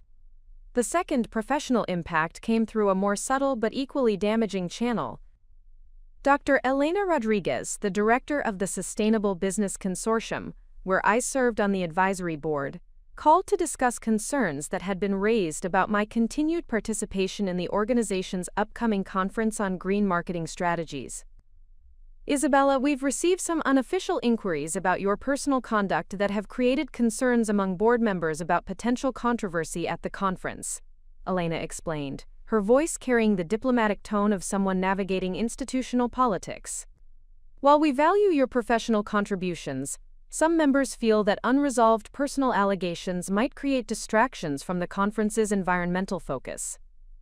The phrase "unofficial inquiries" suggested that Rachel's campaign had reached into professional networks beyond my direct client relationships, creating whisper campaigns that could damage my reputation within the broader sustainable business community where my expertise and connections had been built over years of dedicated work. Elena, I need you to understand that the personal allegations you're referencing are false accusations made by someone who is attempting to damage my professional standing for personal reasons. I replied, recognizing that my response to these professional threats would need to be more assertive than my approach to family conflicts. My personal conduct has always been exemplary, and allowing unverified accusations to affect professional opportunities would set a dangerous precedent for the organization. Elena's response revealed the institutional challenges created by reputation-based attacks. Isabella, I personally believe in your professionalism and integrity, but the board's concern is about potential disruption to the conference if these personal issues become a focus of attention rather than the environmental topics we're trying to promote. The conversation highlighted how manipulative individuals can leverage social discomfort with controversy to achieve their destructive objectives without ever needing to prove their accusations. By simply creating uncertainty and potential conflict, Rachel's lies could affect my professional opportunities regardless of their truth value. The financial implications of these professional threats became clear when I reviewed my client contracts and income projections for the following quarter. Northwest Eco Solutions represented approximately 30% of my monthly income, and losing that client would require either replacing their revenue quickly or significantly reducing my living expenses. The Sustainable Business Consortium Conference had been expected to generate new client leads that would expand my business. Being excluded from that opportunity would limit my ability to maintain financial stability while defending against Rachel's ongoing attacks. However, the most devastating personal cost came through the deterioration of my relationship with Marcus, whose confusion and pain over the conflicting accounts of events had created distance between us for the first time in our adult lives. His phone calls became less frequent and more stilted. Our conversations focused on practical matters rather than the personal connection that had always characterized our sibling relationship. During one particularly difficult conversation, Marcus's exhaustion with the situation became apparent. "Isabella, I don't know what to believe anymore," he admitted, his voice carrying a weariness that broke my heart. "Rachel is my wife, and she's been consistent about what happened between you two. But you're my sister, and I've never known you to lie about anything important. I feel like I'm being forced to choose between the two most important women in my life." The pain in Marcus's voice revealed how Rachel's manipulation was achieving its intended effect of destroying the close relationship between Marcus and me, while positioning herself as the wronged party who deserved his loyalty and protection. Her false accusations had created a situation where supporting me would require Marcus to acknowledge that his wife was systematically lying about serious allegations. "Marcus, I understand how difficult this situation is for you, and I don't want to force you to choose between relationships that should be able to coexist," I replied, hoping to preserve some connection while also being honest about the reality of Rachel's manipulation. "However, I need you to know that Rachel's accusations are false, and her decision to involve family members and professional contacts suggests motivations that go beyond simply addressing alleged inappropriate behavior." Marcus's response revealed the psychological toll that Rachel's manipulation was taking on him as well. "Isabella, if Rachel is lying about something this serious, it would mean that my marriage is based on deception, and that I've been defending someone who deliberately tried to destroy my relationship with my sister. I don't know how to process that possibility." The conversation illuminated the sophisticated cruelty of Rachel's strategy. By creating a situation where Marcus would have to acknowledge devastating betrayal by his wife in order to support his sister, she had made it psychologically easier for him to accept her lies than to confront the full scope of her manipulation. The emotional toll of these escalating costs began affecting my daily functioning in ways that concerned me. Sleep became elusive as I replayed conversations and analyzed strategies for defending myself against systematic lies. Concentration during work became difficult as anxiety about the next professional attack interfered with my ability to focus on client projects. Social activities lost their appeal as I became hypervigilant about potential gossip or judgment from people who might have heard distorted versions of Rachel's accusations. The isolation was particularly acute because the false accusations had compromised the relationships that would normally provide emotional support during difficult periods. Family members who might have offered guidance and encouragement had instead become sources of additional pressure and judgment. Professional colleagues who might have provided perspective and networking opportunities had become potential threats who might have been influenced by Rachel's campaign. Dr. Jennifer Walsh, the therapist Sarah Mitchell had recommended, helped me understand that the psychological symptoms I was experiencing represented normal responses to abnormal circumstances rather than personal weakness or inadequate coping skills. Isabella, what you're dealing with is a form of psychological warfare designed to make you doubt your own perceptions while exhausting your emotional resources through constant stress and conflict, she explained during our first session. The therapeutic perspective provided crucial insight into Rachel's manipulation strategy and its intended effects. Individuals who engage in systematic defamation often target their victims, support systems, and professional relationships, specifically because isolation makes people more vulnerable to accepting false narratives about themselves. The goal is to create situations where accepting blame for behavior that didn't occur seems easier than continuing to fight against lies that are systematically supported by manipulated social pressure. Dr. Walsh's analysis helped me understand that my resistance to Rachel's manipulation was psychologically healthy rather than stubborn or defensive, despite the social costs it was creating. Maintaining your commitment to truth and refusing to accept blame for behavior that didn't occur demonstrates psychological strength and integrity. The difficulty you're experiencing comes from the conflict between standing for your principles and the natural human need for social connection and family support. However, the therapeutic insight also highlighted the long-term challenges I would face in recovering from Rachel's attacks. The effects of systematic manipulation and defamation can persist long after the immediate conflict is resolved. Learning to trust your own perceptions again and rebuilding relationships that have been damaged by lies requires time and often professional support.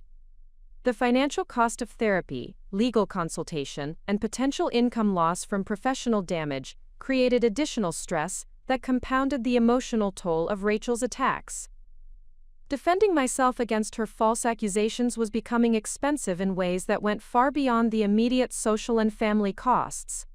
As the week progressed, I realized that Rachel's escalation to professional threats represented a critical turning point in the conflict. Her willingness to jeopardize my career stability and financial security demonstrated that her manipulation campaign was not motivated by genuine emotional distress, but by calculated determination to punish me for rejecting her inappropriate advances. The choice I faced was becoming clearer but also more daunting. I could accept the professional and financial damage while hoping that Rachel's attacks would eventually subside, or I could fight back using the evidence I had documented while risking further escalation of her manipulation campaign. The recorded phone conversation where Rachel had confessed her inappropriate feelings and admitted to deliberately undermining her marriage to Marcus remained my strongest evidence of her deception. However, using that evidence would likely provoke her to escalate her attacks in ways that could cause additional damage to my professional reputation and family relationships. Dr. Walsh's guidance helped me understand that the decision about how to respond to Rachel's escalating manipulation would need to be based on my long-term well-being and principles rather than short-term conflict avoidance. Isabella, appeasing manipulative individuals rarely resolves the conflict but often encourages them to continue their harmful behavior. Standing up to systematic manipulation requires courage and often involves temporary increases in conflict before resolution becomes possible. The personal costs of Rachel's manipulation had reached levels that threatened my financial security, professional reputation, and psychological well-being. However, those same costs had also clarified the stakes involved and the importance of exposing her lies before she could cause additional damage to other relationships and opportunities. The foundation of my life that had once felt secure and stable continued to erode under Rachel's systematic attacks. But the destruction was also revealing which elements of that foundation were genuinely solid, and which had been built on relationships that could be manipulated through strategic lies and emotional pressure. The third week following Rachel's initial false accusations brought the systematic destruction of the remaining support structures that had anchored my personal and social life. What had begun as family dysfunction and professional threats evolved into comprehensive isolation as Rachel's manipulation campaign reached into friendships, community connections, and social networks I had built over years of authentic relationship development. The first devastating blow came through my closest friendship with Amanda Torres, whom I had known since graduate school and who had been my confidant through every major life transition over the past 8 years. Amanda worked as an environmental lawyer specializing in corporate sustainability compliance, and our friendship had been built on shared professional values, intellectual compatibility, and mutual support through career challenges and personal growth. Amanda's call came on a Tuesday evening while I was reviewing client proposals, trying to maintain professional productivity despite the constant stress of defending against Rachel's ongoing attacks. Her voice carried an uncomfortable formality that immediately indicated this conversation would not provide the emotional support I desperately needed. "Isabella, I've been hearing some concerning information about your personal conduct, and I think we need to discuss how it might affect our friendship." Amanda began, using language that echoed the professional distancing I had encountered from business contacts. "Rachel Morrison reached out to me because she was worried about my safety given the inappropriate behavior you allegedly exhibited toward her." The revelation that Rachel had contacted Amanda was particularly devastating because it represented an invasion of the one relationship that had remained untouched by family manipulation and professional threats. Amanda had been my closest friend, the person I might have turned to for perspective and emotional support during this crisis. Rachel's decision to target that relationship demonstrated the comprehensive nature of her campaign to isolate me completely. "Amanda, Rachel's accusations are false, and her decision to contact my friends represents an escalation of manipulation designed to destroy every supportive relationship in my life," I replied, hoping that years of friendship would provide some immunity against Rachel's lies. The inappropriate behavior she described did not occur, and her version of events directly contradicts what actually happened during our phone conversation. However, Amanda's response revealed that Rachel's manipulation had been strategically crafted to exploit Amanda's professional knowledge and personal concerns. "Isabella, Rachel provided specific details about your alleged advances toward her, including descriptions of behavior that could be classified as sexual harassment in professional contexts. As someone who works in legal compliance, I'm concerned about the potential implications of maintaining close friendship with someone who might be engaging in predatory behavior." The use of terms like sexual harassment and predatory behavior represented a significant escalation in Rachel's false narrative. By reframing her fabricated accusations in legal language that would resonate with Amanda's professional expertise, Rachel had created particularly compelling reasons for Amanda to distance herself from our friendship. "Amanda, I need you to understand that Rachel is using your legal expertise to make her lies appear more credible and serious than they actually are," I responded, recognizing that defending myself would require addressing both the false accusations and the strategic way they were being presented. The behavior she described did not occur in any context, professional or personal. Her decision to contact you directly demonstrates that this is a manipulation campaign rather than legitimate concern about inappropriate conduct. Amanda's pause was longer than any pause should be in a conversation between close friends who had supported each other through years of personal and professional challenges. "Isabella, I want to believe you, but Rachel seemed genuinely distressed when she called me. She provided specific examples of your alleged behavior and expressed concern that you might escalate to more serious boundary violations if you don't receive professional help." The phrase "escalate to more serious boundary violations" revealed how Rachel was using implied threats about future misconduct to make her current lies appear to be warnings about dangerous behavior patterns. By suggesting that I might become more problematic without intervention, she was creating urgency around accepting her false narrative. "Amanda, Rachel is manipulating your concern for safety to make you complicit in isolating me from supportive relationships," I replied, hoping that direct analysis of Rachel's tactics might help Amanda recognize the manipulation. The distress she exhibited during her call to you was performance designed to make her lies appear credible, not genuine emotion about experienced harassment.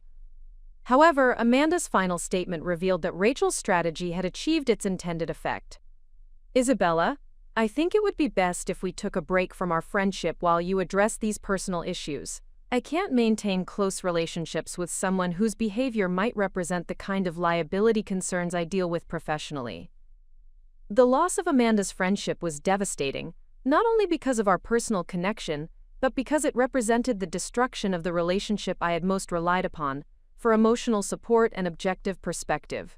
Amanda's decision to end our friendship based on Rachel's lies eliminated my primary source of external validation that I was not the problematic person Rachel's manipulation campaign was portraying me to be. The second relationship casualty came through my participation in the Portland Environmental Action Network, a community organization where I had volunteered for 3 years, organizing educational events and fundraising campaigns. My involvement with PN had provided both social connection and opportunities to contribute to environmental causes that aligned with my professional expertise and personal values.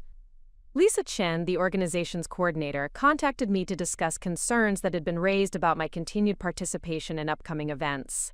Lisa's voice carried the diplomatic tone of someone managing institutional politics while trying to minimize conflict within volunteer organizations. Isabella, we've received information suggesting that you might be dealing with some personal conduct issues that could create uncomfortable situations during our community events, Lisa explained, using carefully neutral language that avoided direct accusations while clearly indicating that my participation was no longer welcome.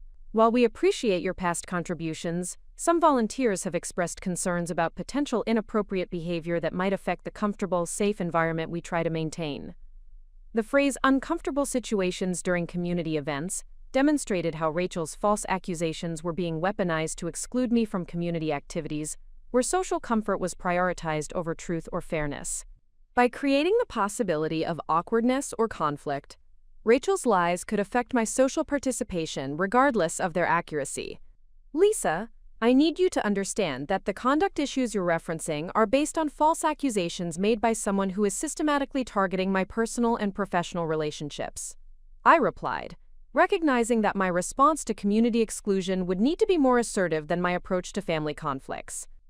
My behavior during all PN activities has been exemplary, and there is no evidence of inappropriate conduct in any community context. Lisa's response revealed the practical challenges facing volunteer organizations when confronted with allegations they are not equipped to investigate or resolve. Isabella, I believe you're a good person, but our organization doesn't have the resources to mediate personal disputes or investigate conduct allegations. Our priority has to be maintaining an environment where all volunteers feel safe and comfortable participating.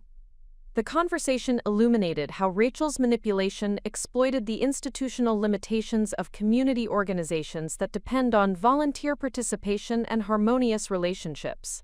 By creating uncertainty about my conduct, her lies could affect my community involvement without requiring any verification or due process.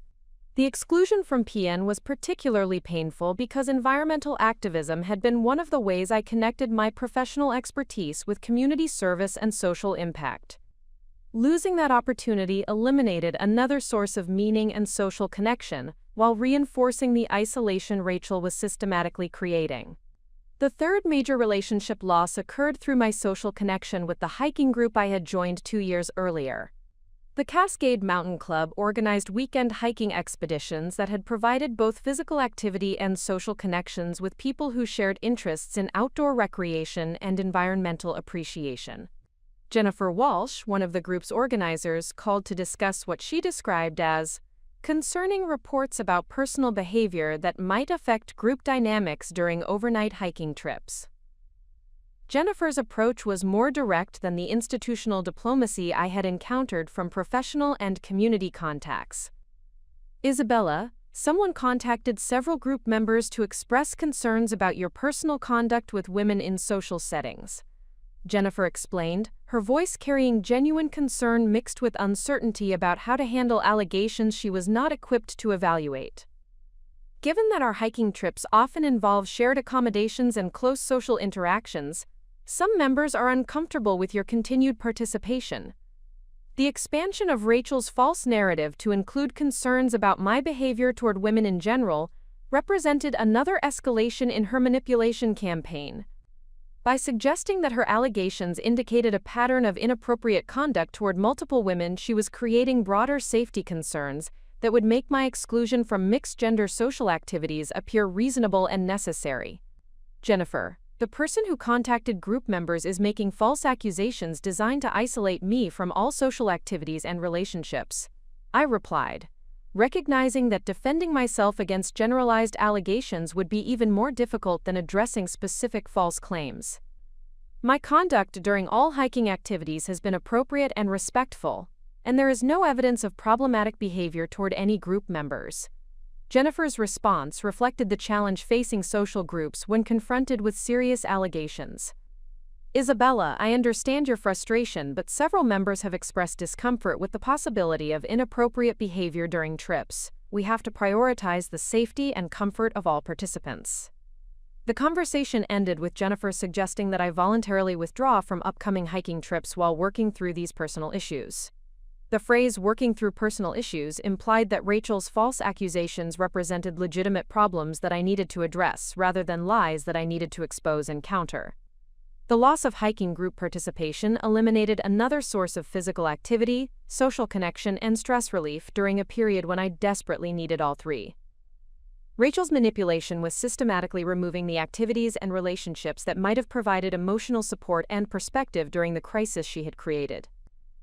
The most devastating personal loss came through the deterioration of my relationship with my longtime neighbor and friend, Mrs. Eleanor Hastings, an elderly woman who had become like a surrogate grandmother since I had moved into my apartment building 4 years earlier.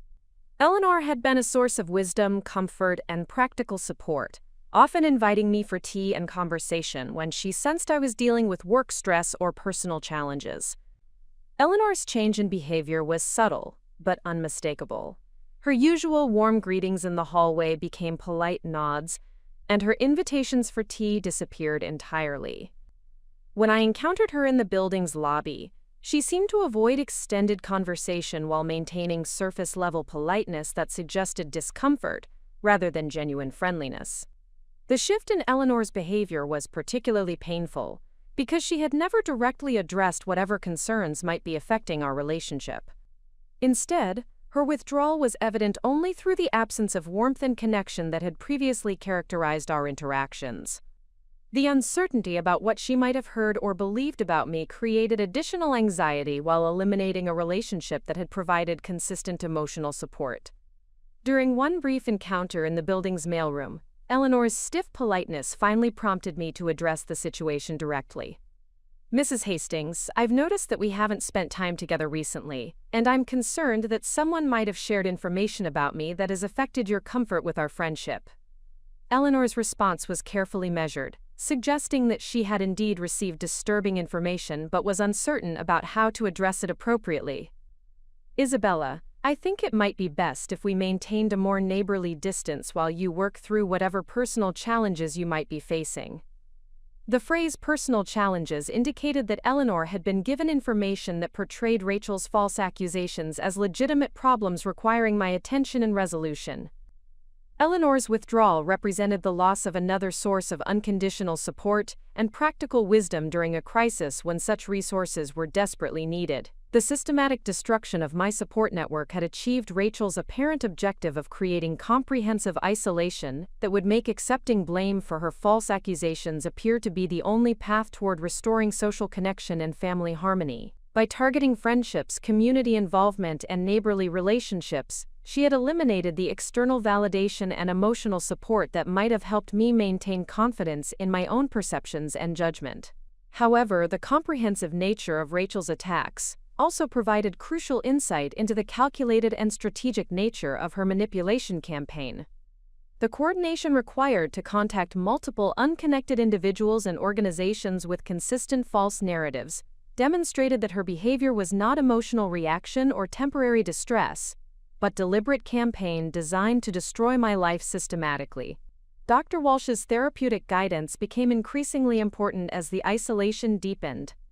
Isabella, what you're experiencing represents comprehensive social and psychological warfare designed to make you doubt your own reality, while eliminating the relationships that might provide alternative perspectives. The systematic nature of these attacks confirms that you're dealing with deliberate manipulation rather than legitimate concerns about your conduct. The therapeutic perspective helped me understand that my increasing sense of unreality and self-doubt represented normal responses to abnormal circumstances, rather than evidence that Rachel's accusations might contain elements of truth. When someone systematically targets all your support relationships while providing consistent false narratives to multiple unconnected individuals, the goal is to create psychological isolation that makes their version of events appear more credible than your own memory and experience. Dr. Walsh also emphasized that maintaining commitment to truth during comprehensive isolation required extraordinary psychological strength and clear thinking. Isabella, the fact that you're continuing to resist false accusations despite mounting social pressure demonstrates remarkable integrity and psychological health. Most people would have accepted blame for behavior they didn't engage in rather than enduring this level of systematic attack. The support system that had anchored my emotional well-being and social identity had crumbled under Rachel's strategic manipulation, but the destruction had also revealed which relationships were built on authentic connection versus social convenience. The comprehensive nature of the isolation was devastating, but it was also clarifying about the true character of the person who had orchestrated it and the importance of exposing her lies before she could cause additional damage to other potential targets. Up next, you've got 2 more standout stories right on your screen. If this one hit the mark, you won't want to pass these up. Just click and check them out. And don't forget to subscribe and turn on the notification bell so you don't miss any upload from us.